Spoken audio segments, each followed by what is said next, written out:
Hello জনগণ, কি খবর আপনাদের?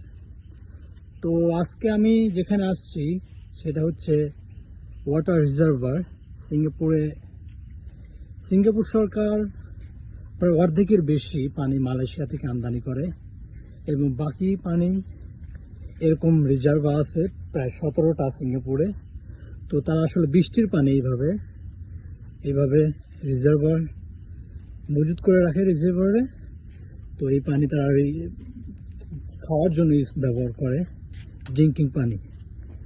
আর যে পানিটা ইউজ করা হয় ওয়াশ বা শাওয়ারের জন্য, ওইটা আবার রিসাইকেল করে ওইটা আবার কারখানা বা বিভিন্ন ফ্যাক্টরিতে ওইটা সাপ্লাই দেওয়া হয়। আর এটা মূলত ড্রিঙ্কিং ওয়াটার। তো 17টা রিজার্ভারের মধ্যে এটাও একটা রিজার্ভার। এটা হইতেছে লোয়ার টেরেস সিঙ্গাপুরে, মোটামুটি অনেক বড়ই।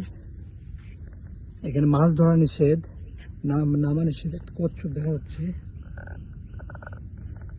অনেক জলজ প্রাণী আছে। এদিক দিয়ে হাঁটার রাস্তা অনেক দূরে চলে গেছে।